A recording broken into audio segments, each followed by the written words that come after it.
Hi and welcome to this week's Life Lessons video. It's great to be back with you all. This week we're talking all about overthinking. Are you stuck in a cycle of overthinking? Is it sapping the peace, satisfaction and joy out of your life? Well, we're here to help you in this video. We'll be discussing what drives your overthinking and most importantly, how you can stop it so you can experience much more peace, calm, satisfaction and joy in your life. So stay tuned. Welcome to our Wu Wei Wisdom Life Lessons series. In each episode, we answer your questions, reveal the powerful life lesson, and offer you lots of practical tips and advice to help you live in balance, harmony, and flow. So, David, the question we've had in is, I can't stop overthinking, strategizing, planning. My mind just won't stay still. It's driving me crazy. I've always been like this and it's a bad habit I think I can't change. But it means I'm never fully in the present moment, I'm never relaxed and I'm never content. Can you help? Try my best. Great question. And we get these wonderful questions in our Facebook community group. So it's lovely to try and answer them and get the community involved and we can discuss them. So this overthinking, so what are you doing? You see, and we talk about our two main cores of the Wu Wei wisdom process. So we talk about you are the creator of your emotions, not the victim. We talk about that every session. But there's another one we talk about. You control your mind. Your mind does not control you.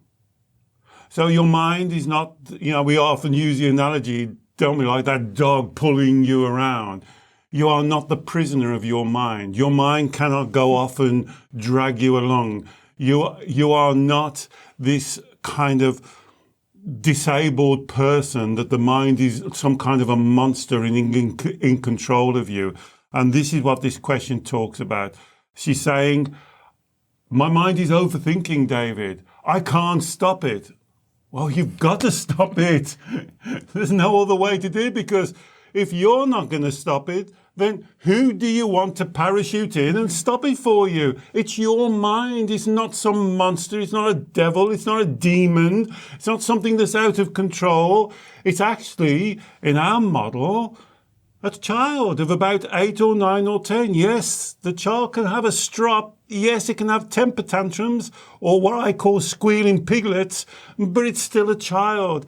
And the child needs a framework. It needs some love. It needs some guidance. And it needs some what we call compassionate self-discipline. But this compassionate self-discipline, in a way, I think the overthinking is, it's something a lot of us do. And choose to do. To do. Choose to do. But there must be a payoff. I mean, that's right. From my perspective, it's like, it seems like it's hard to turn off the overthinking, and that the overthinking is thinking ahead to the future, thinking what I've got to do next, always looking to the next thing rather than being more focused fully in the moment and appreciating the moment. But I guess there's a payoff there. Definitely a payoff. Definitely a payoff for overthinking. And definitely a payoff for overthinking. And I know you're rolling your eyes and saying, no, there's not. Definitely there's a payoff. There has to be, else you wouldn't do it. And it's something that you're doing. Again, how often do we talk about this and how often do we share about this? It's about you trying to control the exterior, the outside world.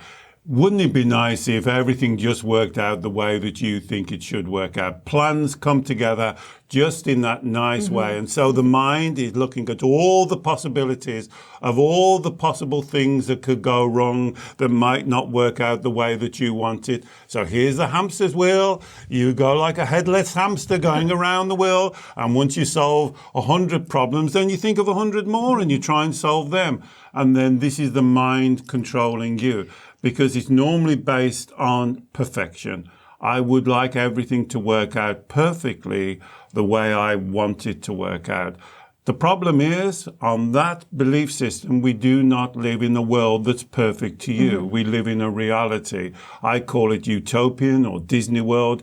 We do not live in that Disney world. So while you're busy trying to project into the future to align your ducks, to make them quack in the way that you want them to quack, guess what you're doing? You're missing the now. You're missing what you're doing right now. You're so busy strategizing and thinking and wondering and, well, if they only did this, if they did that, if I got this promotion, if I did this, if my children did that, whatever it is in your life, you're planning ahead and you're trying to get all those ducks aligned. But the ducks won't keep aligned. They're like ducks. They go all over the place. And then you work harder and harder.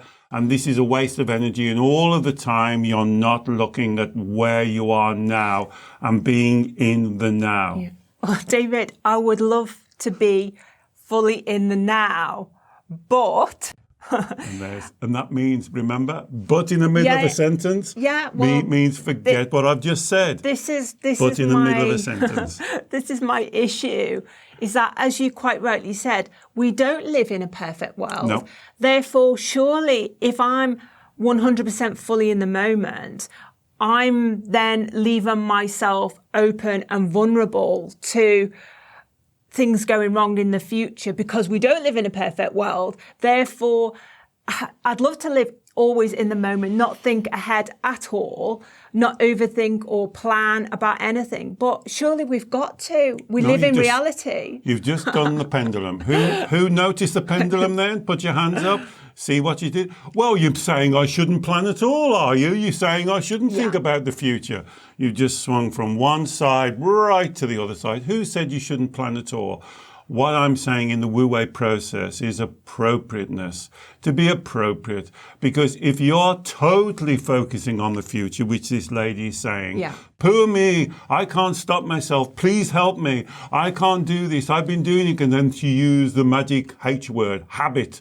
Remember, a habit is just a choice that you've set on default. It's automatic. It's still a choice. Stop using the word habit and start using the word I choose. I choose to concentrate just on the future. I choose to control my ducks. I choose to spend my time getting my ducks all lined up. I choose. Then you'll start to feel, oh, this doesn't sound right. So I'm not looking about planning for the future and not thinking about the now. I'm not talking about forgetting the future and concentrate just on the now. I'm talking about the Wu-Wei in the center, to be in your flow, to act appropriately. Of course, there's got to be some planning. I prefer to call that planning Yi, intention. We've done a video on intention. Have an intention about what you would like in your life, for your family, for your career, for whatever it is you're doing, for your emotional and mental health and well-being. Have an intention. But that path is not direct. That path curves and flows. This is the joy of life. We don't know the future. It would be so boring if we knew exactly what was going to happen this time next year, the year after. This is not the way we are as human beings. We're on this journey. Remember, the journey is the destination. The journey is the joy of life. It's like you're on a train. Look out the window, enjoy the scenery. That was one of my best things about going around China, you know. You'd be on a train all day, and I used to love to sit on the train and go past all the paddy fields and see all the little villages. Enjoy the journey. Don't worry about how long you're going to get to the destination. Enjoy the journey. Okay, so how do we know? I've heard what you said, that it's about finding the appropriate balance in the middle. So it's not about clearing your mind of any thoughts whatsoever of the future, and which, to be honest, can only be achieved if you go and live up on a remote mountaintop somewhere and you're not interacting with reality. Exactly. But equally, to the other extreme, it's not constantly thinking about the future or ruminating on the past or strategizing and then completely being not in the present. It's about finding this middle way. How do we know when we have found that middle way in terms of the balance of our thinking? How will we know? Okay, so who knows the answer to that question? This is your job of your feelings. Feelings, emotions, remember? That's why I like to call them red or green light. If you're in one extreme or the other extreme, you will have a red light. If you're in your flow, you will produce green lights. Now, you may call those green lights confidence, happiness, ease, joy, bliss, love, flow, harmony. I don't care what. You could call them hundreds of names. That's why I just prefer to call them a green light. When you're producing green light feelings, you're in your flow. When you're producing red light feelings, you've swung your pendulum to one of the extreme. You're either over-strategizing or saying, I'm just going to live in a little bubble. Ignore everything else. Exactly. Yeah. I'm going to close all the doors, have a duvet day, put the duvet over my head and not interact with the world.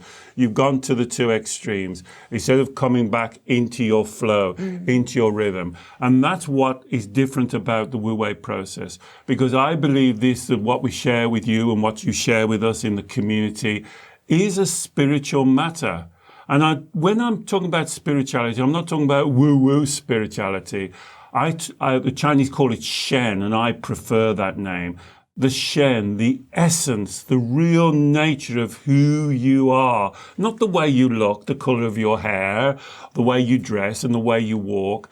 The real essence of who you are. And if you're not sure of what I'm thinking, of what I'm saying, think about somebody you really love, your child or your partner or your parents, and you can picture them in your mind's eye the way they look and walk and talk. But isn't there something more about them? Something you can't hold, something that defines them as a person. And that's what I call Shen. Now, you can't bottle this Shen. I can't give you a bit of my Shen. But I'm hoping in these videos you do see a little bit of our Shen, of who we really are. You may agree with us or you may disagree with us. But you see that we're doing this from our real Shen spirit. We're doing this because we want to share this with you. And if you take one little bit from one of these videos, then we're really pleased, because this is your journey and this is you connecting to your Shen. And this is why Wu Wei different.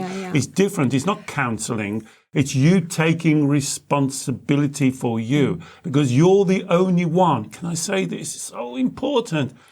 Take responsibility for yourself, because who else do you want to be responsible? You're the only one that's responsible. Take full responsibility. And that means you're not perfect. No one else is perfect.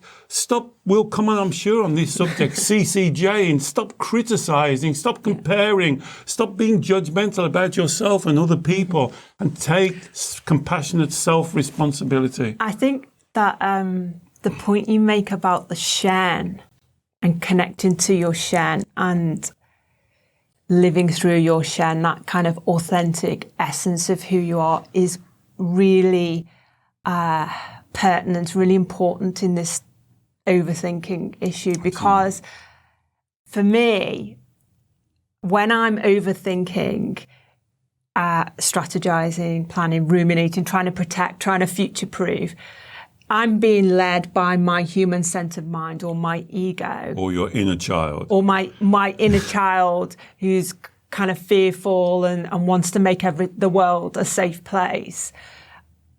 I'm being led, pulled by that untrained dog, as we say. Yeah. What I'm not connecting to when I'm doing that is I'm not connecting to my Shen. Absolutely. When we can find that middle way in terms of our thoughts, be more in the moment, but with an intention, we are then so much more strongly connected to our Shen. For me, it's like I then experience life, reality, my journey through my Shen, because I'm more in the moment. And when that happens, it's almost magical. Yep. It's like the two, the reality, the outside reality is the same. So nothing's changed in the outside world, but because I've reframed my thoughts and brought them back into that wu-wei middle point, because that's then allowed me to connect to that inner force, inner spirit within me, that higher self. We have lots of different words for this, but that transforms the experience of the reality. So the reality doesn't change, but for me, life becomes more magical. And so that, for me, is the payoff. That is the greater benefit. And that's the message of not overthinking, being more in the moment. Exactly, Alex. And that's the message of Taoism, is live through your Shen. We get so connected, addicted. It's like a drug. We get so addicted to that inner child, human-centered mind, busyness of wanting everything perfect, wanting everything the way, the world, the way that they want. Accumulating stuff all the time for security, and it becomes like it's like chasing the dragon. It becomes like another fix, instead of just relaxing back into our Shen and living our life. And this is our message. This is why this is a spiritual message or a Shen message. These life lessons that we talk about here, that the lady was good enough to share with us, is when you hit this issue, this life lesson, and unless you go to your Shen, you will never deal with this life lesson. What you do is put it on the carousel of despair, and it keeps on coming back and coming back. Because how many times, ask yourself, how many times do these things return back in your life? And all of that means is you haven't learned the lesson. Yeah. You haven't gone back to your Shen, and you know what's right. I think we do something on the community, on the Facebook community, every Sunday saying, listen to your Shen. Yeah. Just sit quietly. And that's what meditation can do. When you quieten down your vibrations of your energy, because when the mind's busy, it's like frothing up coffee. It's like you've got a big froth and you're in the froth. And if you just calm down into your Shen, drop your shoulders. You can even do it now. It's not complicated. Just take a breath and just drop your shoulders and listen to that inner voice, that inner knowledge. As Alex said, I think this is one of the problems. It's got so many names: inner voice, inner knowing, intuition, gut feeling is a great one, higher self, universal self, authentic self. It's got so many names. That's why I prefer Shen. This Shen energy inside of you, it's always there. Don't override it with the busyness of your mind. And to do that, you have to take self-responsibility. You have to be responsible. Your Shen doesn't go away and leave you. It's always there. And Alex was saying how wonderful it is. This is when I look at you and say, you are awesome. You are absolutely awesome. And then when you write to us and say, I doubt myself, this is crazy talk. How can you doubt this spiritual nature, this awesomeness that's within you right now? Right now. The only question is, what do you want to connect to? Do you want to connect to an inner child and put the responsibility of your life into an 8-year-old, and the 8-year-old's driving your car of life? Or do you want to refer back to your inner self, your Shen, your inner knowledge, your intuition, your gut feeling, your inner knowing, your higher self, and you know what's right? That's not always the easiest way, I accept. It's not always the easiest way, but it's the way that is authentic and truthful to you, and that's important. And that's what the Wu Wei wisdom message is you taking responsibility for your life and following your life course. David, I'm sold. I'm sold. I can appreciate the benefits. I've experienced the benefits of not overthinking. I just want to I want to stop overthinking. I want to stop grasping. I want to stop searching. I want to bring myself into that middle Wu Wei position of being in the moment with a clear intention. I want to experience those green light feelings. So how do I stop the overthinking? So you do the golden thread. Very simple. You see, I have this conversation with nearly every client every day. You overcomplicate things. This is what this overthinking is. It's like, again, frothing up the coffee. You overcomplicate things. This is so easy. This is the message I'm giving to you. It's not complicated. It's not complicated. This lady says something, how do I stop? So this is what we call, in the Wu Wei model, I practice with my clients, the flip. You flip the question. You don't say, how do I stop? Yeah. Because if you think about that, it's like, oh, well, I'm doing this. Yeah. I'm overthinking all the time. I can't do anything about it. Now you've got to tell me how I stop doing something in my brain. Yeah. And even if I told you, guess what? You wouldn't do it. So you flip the question. You don't say, how do I stop? You say, why am I choosing? Why do I do this? Why do I choose to overthink? This is what I do with my clients, so you can do this for yourself. You ask yourself, why am I now choosing to overthink? Then you'll hear the inner child. Don't just say this. You probably already heard it right in your mind. Now, if this is you, you probably already, I don't know why. This is a nonsense. You're doing something, and now you're trying to tell us you don't know why you're doing it. This is self-responsibility. So don't let your inner child, that part of your mind that we call the inner child, we've done lots of videos as on the inner child, very powerful, that you need to understand how the inner child works. Because it's like seeing a child and he's just caught the hand in the cookie jar and you say, what are you doing? So, wasn't me. And when you say, why am I choosing to overthink?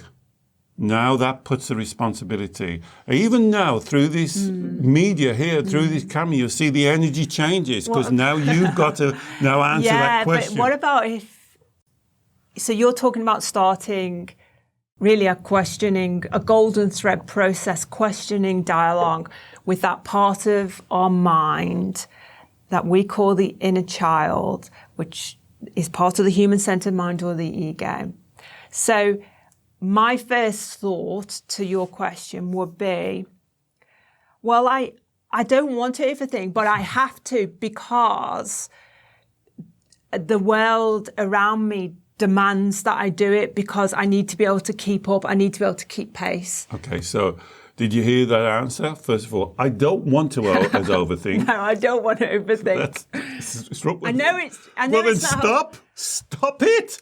But, stop it if you don't want to overthink, then stop it. See, and this is where I talk about the confusion. See what Alex has just done. There's a See what she's tension. done now? She's gone to her feelings. Okay. It seems like there's a tension between there is a this tension. ideal world that I want to be in where I'm not overthinking and the world that I'm currently living in, which I believe I need to be kind of plan, strategize, kind of future-proof. So you take this one out of the equation and you say, I believe that I need to plan and strategize and look ahead. And why do you? So we're on the golden thread. Yeah. Now. So see, so we take that because that's just a kind of an avoidance. That's just a complication. Sorry, what's the avoidance? When you said, I want to stop doing this, that's just an avoidance. Okay, so what you're saying is when you say but, you go to the other side. So what you're actually saying is let's drill down and get to the root misunderstanding in the beliefs, that's causing me or my inner child to want to keep up the habit of overthinking, to want to keep choosing to overthink. Yeah. So no matter how strong the desire is to stop overthinking, you got a stronger.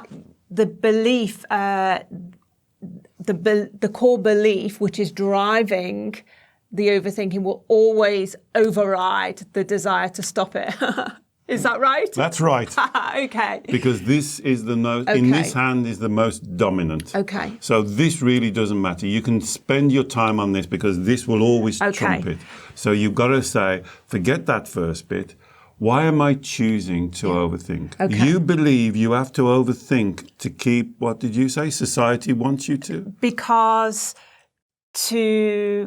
again, just role-playing this, I've got a job, I've got a family,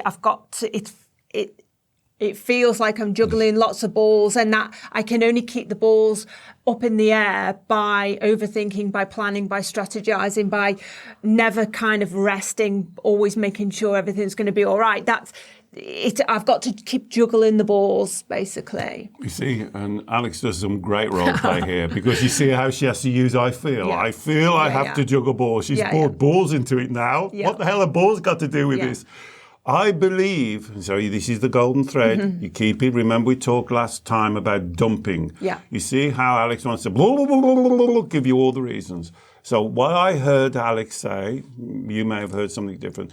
I believe that I have to keep on top of everything. Yeah. See? Right. And there's a lot to keep on top of. Okay. And why do you believe you have to keep on top of everything? Because if I don't keep on top of everything by overthinking, planning, strategizing, that everything will go to pot. Okay, stop. So you believe that overthinking keeps you on top of everything? Yes. Well, it doesn't. Yeah. Well, it doesn't. That's why that lady is written to us. Well, I think it keeps me on top of things, but equally I suffer as a result, because I'm not content, I'm not calm, I'm not in the moment, I'm distracted, I'm not enjoying life. But I thought you said it kept you on top of everything. I guess it keeps me on top of the practical stuff in my life, like managing my work, managing my family, managing our finances, all that sort. But it doesn't benefit me authentically, personally. Great. Yeah. So now you've got two. So now you say, I've got a strategy that I believe keeps me on top of It's like everything. a survival strategy for practical stuff, but it's not a survival strategy for me authentically. And I'm going, well, you are the one that's doing it. So those two, you made a separation, and you can't look after yourself. You can't disrespect yourself while doing all the stuff that you want to do. So what Alex has done there is created a separation. She's saying, I believe this keeps me on top, which I would definitely question. I know we haven't got time now. I think I call that a lie. That's a lie. If it kept her on top, she'd be happy as a pig. This lady would be happy as a pig in muck. If she was on top of everything and got her fingers on the pulse, she'd be really happy. So that's a lie. So you see how this now starts to get confusing. So she said, I think it keeps me on top of everything, but I have to suffer. Well, then you make a choice. Do you want to? Well, I don't want to suffer.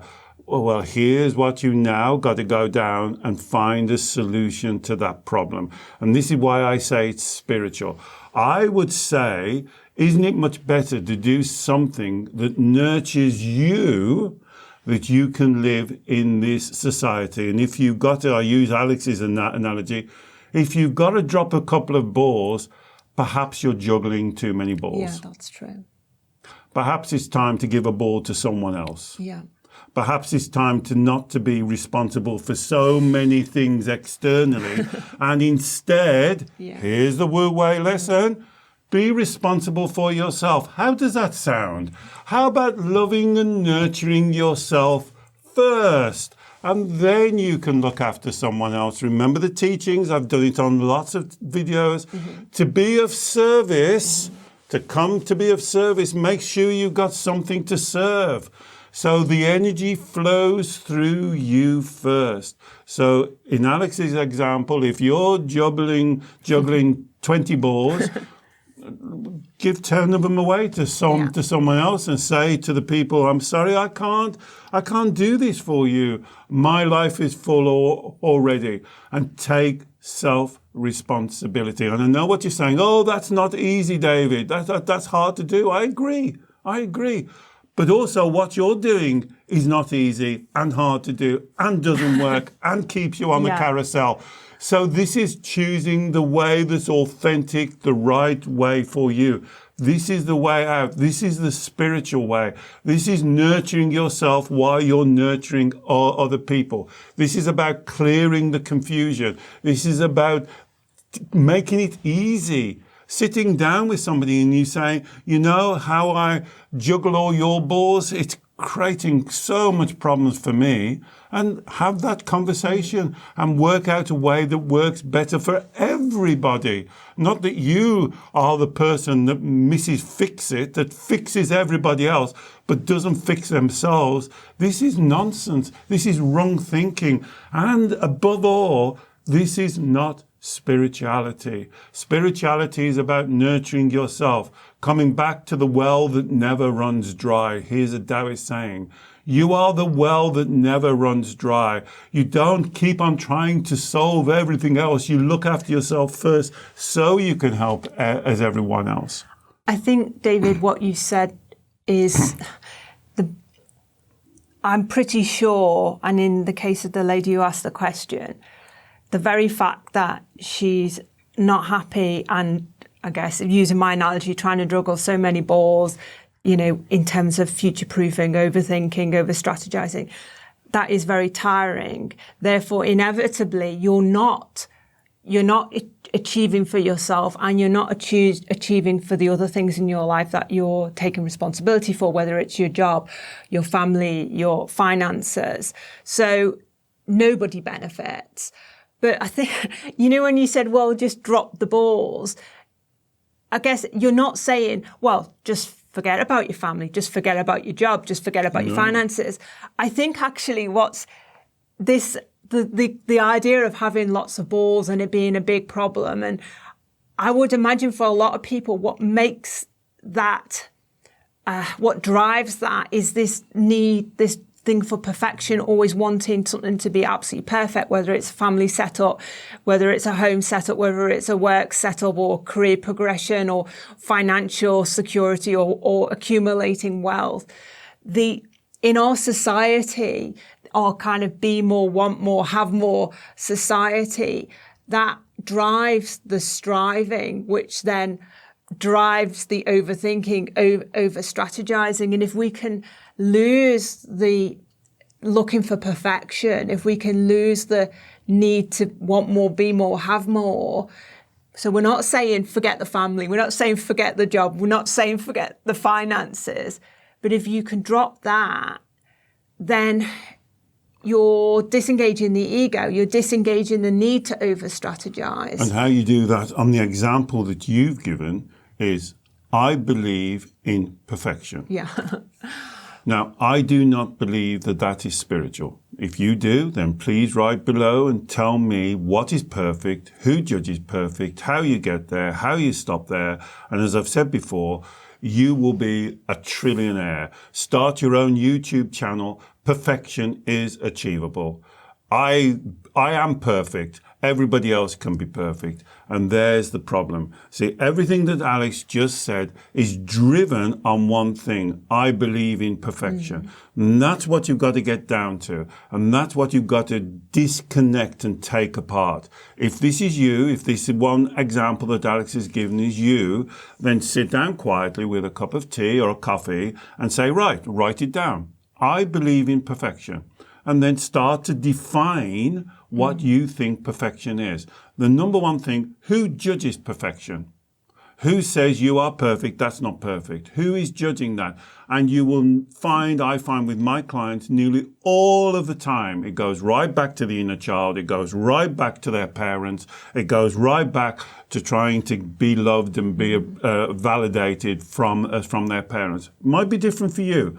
So do that work with you. That's the golden thread. If it's perfect, your issue, write it down and define what perfect is. Because if you can solve that, I can tell you there'll be billions of people on YouTube who would want to want to come to your channel and learn how to be perfect. Wouldn't it be nice if everybody was perfect? I mean, this concept of perfection, which we talked about a lot in our last video on dealing with anxiety, and I'll put a link above to that as well. Really, the human-centered mind, the inner child, the ego is sold on the lie that life could be better, life could be perfect. It's just without of reach. But if we keep planning, if we keep strategizing, we'll get there. And the problem is when we buy into that lie, follow the ego, disrespect and disconnect from the Shen, we miss the perfection, the awesomeness of the moment, Absolutely. of what we've got. Absolutely. I mean, it's criminal, really. Absolutely, it is. I can't say anything more, Alex. And there's the teaching. You're going down the wrong road. I often think when I'm working with my clients, it's like a railway track. We're coming down a railway track, and we come to a junction. And you can either follow the junction of your Shen, your true, your appropriateness, your honesty, who you really are, your higher self, all the things we've talked about, that intuition, gut feeling, or you go down the other track, which is the track of the inner child, the ego, the human-centered mind. There's always grasping, always wanting. You know, that image of the donkey and the carrot is just out of its grasp and it keeps going forward. And if you follow this type of thing of over-strategizing, overthinking, wanting to be perfect, wanting everything to be right, and this is a life lesson, you see? So we're back to the title of this video, the life lesson. What's the life lesson here, David? Is connect and follow to your Shen. You are already awesome. Not perfect. That's the construct of the mind. The mind loves comparing, criticizing, and being judgmental. Stop it. We call it CCJ. Stop CCJing for yourself and for other people. Listen to your Shen. Listen to your spirit. Listen to your inner knowledge. As Alex said, you are awesome. Absolutely awesome. Not perfect. Making a mistake means you're going to learn. It's okay to make a mistake. Apologize if you've upset someone, then learn the lesson and don't make it again. And that's the key. Because when you do that, you are now in your flow. You are now in Wu Wei. You are now going down your path. And then I'm a great believer in the law of attraction. When you're in your Shen, you will then attract amazing things you never even thought was possible. And in practical terms, David, on a daily basis, so I want to make the choice. I want to start making the choice in every moment to do things differently, to connect to my Shen, to be in the moment, to focus my mind in the moment. Are there any practical techniques and tools or meditations we can easily use every day? So I say each video, I'm a great believer in meditation, but I understand that some people think that's difficult. But when I'm talking about meditation, as I say in the videos we've done on YouTube, I'm not talking about emptying your mind. I'm not talking about sitting cross-legged. I'm not talking about going to a darkened room. I'm talking about learning how to focus your mind. 10 minutes, 15 minutes, just every day. Bring your mind out of that high vibration, that froth, that busyness, and just come down more into your body. That could be yoga. That could be Qigong that I teach, or Tai Chi. And you're just coming down and you're sitting quiet. You sometimes do morning papers. Writing out a kind of a diary of thoughts in the morning. That's great. Do a journal. Do a vision board. Something that concentrates your mind. Something that connects you back to who you really are. And as Alex said, we can be so distracted by society, by advertising, by the flashing lights. This is a high vibration. Now, there's nothing wrong in that, but it's learning how to navigate through that. Because we can't step away from reality. Exactly. We can't go and live on that mountaintop. So these practices you've suggested, and I can put a link. I know we've done a guided meditation on becoming the observer, which is a particularly good, simple, mindful meditation practice for bringing your mind when it's kind of thinking in the future, thinking of the past, bringing it back into the present moment, and acutely becoming aware of your breath, your surroundings, your skin, your senses, everything. And that's a very simple meditation. I'll put a link to it.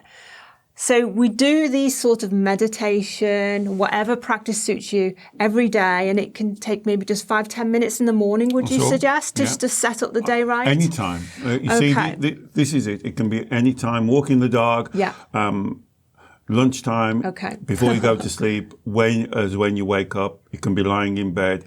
And it's all you're doing is practicing focusing your mind. You're not letting the mind drag you around. You are in control of your mind. And that to me is what meditation is.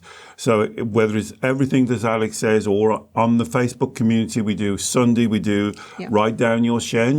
That could be your practice. Write down what your Shen, you're listening to your Shen, listen to what other members say. Having an inner conversation with yourself. Yeah.